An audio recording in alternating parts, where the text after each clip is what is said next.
Alo, Trà Vinh xin chào các bạn. Hôm nay thì mình sẽ làm bánh bèo ngọt nước cốt dừa với lá dứa nha. Đặc biệt đúng cái hương vị ngày xưa luôn, bánh bèo trong lon bia. Vừa đơn giản vừa dễ dàng. Lớp bột thì mềm dẻo và có cái độ béo ngậy từ nước cốt dừa nè. Lớp lá dứa thì nó thơm, rất là ngon và dễ luôn. Thì mời các bạn cùng vào bếp để thực hiện món bánh ngon này nha.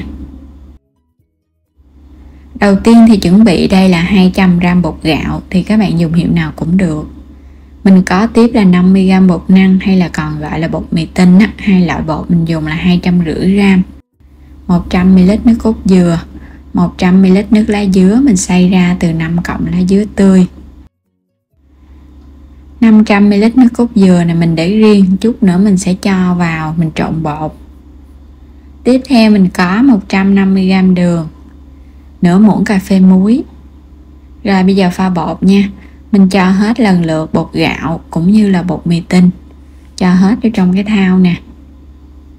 Cho muối vô luôn. Phần đường này thì bánh nó vừa ngọt ngon luôn á. Các bạn sẽ trộn sơ, cho bột và đường nó quyện với nhau trước, xong rồi cái mình hãy lấy nước cốt dừa mình cho vô.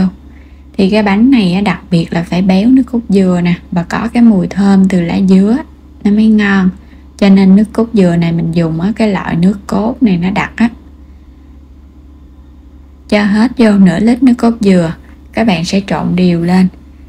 100ml nước cốt dừa nhất hồi nãy mình để riêng ra, thì bánh rất là đậm đà và béo luôn. Trộn cho bột nó tan đều. Phần bột nó đã tan kỹ nè, nó mịn, nó không có còn lợn cợn á. Sẽ chia bột ra làm 2 phần nha. Các bạn chia đều ra. 2 phần mình được là 400ml cho một phần. Mỗi một phần thì mình cho 100ml nước cốt dừa và 100ml nước cốt lá dứa. Là 2 phần này là 1 lít bột tổng cộng. Khuấy đều phần bột màu trắng lên.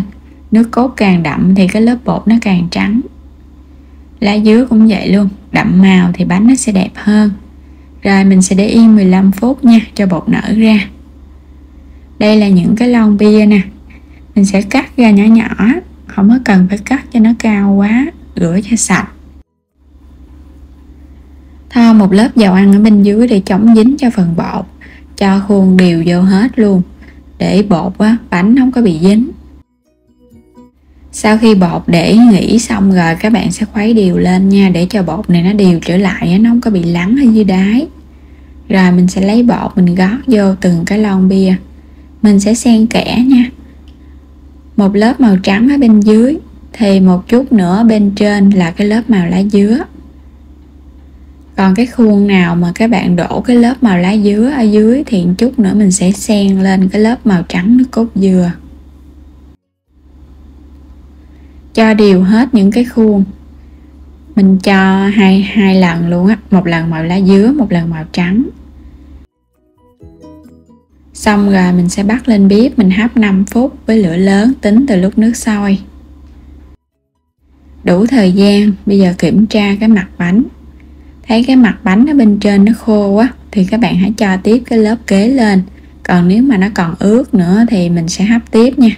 Tại tùy theo cái nhiệt lửa, cho nên là 5 phút là phải lửa lớn, mặt bánh mới khô.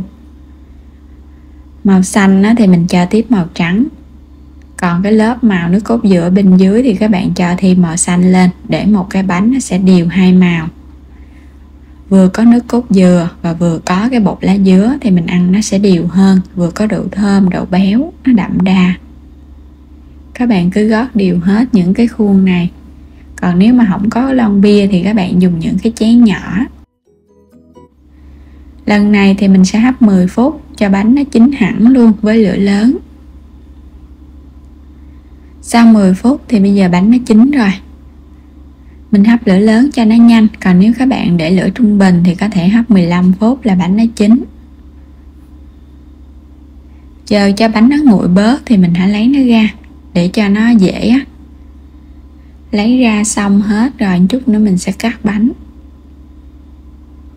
Bánh này thì các bạn mình ăn trong cái khuôn luôn, múc từ từ ăn. Còn nếu mà các bạn không thích vậy thì có thể lấy ra bên ngoài để riêng ra, rồi mình cho thêm mè lên ăn.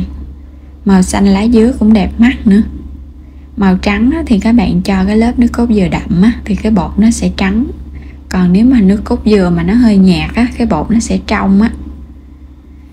Mình làm cho nó xung quanh nó tróc ra, cắt ra làm hai cho các bạn xem. Ở bên dưới nó có hai lớp đều nhau. Còn nếu mà ăn bình thường thì chỉ cần lấy muỗng múc ăn thôi, không cần phải chẻ ra làm hai vậy. Hai lớp đều nhau nè, vừa có lá dứa vừa có nước cốt dừa. Cho thêm một ít mè rang để bánh nó thơm hơn và ăn nó cũng có cái độ giòn giòn á. Rồi bây giờ mình sẽ múc bánh thử nha. Cái độ mềm nè, có độ dai, độ mềm, mời các bạn cùng thưởng thức nha. Béo ngậy nước cốt dừa luôn, và có cái mùi thơm từ lá dứa nữa. Độ ngọt cũng đậm đà, không có quá lạc. Ăn cái bánh này á, thì quan trọng nhất chính là cái độ thơm và độ béo, thì ăn nó mới ngon. Tại vì bánh này mình chỉ làm hoàn toàn từ bột thôi. Một món bánh dân gian vừa dễ làm mà vừa ngon miệng nữa, thì mời các bạn cùng vào bếp và cùng thực hiện cho gia đình thưởng thức nha. Đừng quên đăng ký kênh ủng hộ mình và để chia sẻ các video của kênh giúp mình nữa nha. Xin chào tạm biệt và hẹn gặp lại các bạn ở những video tiếp theo.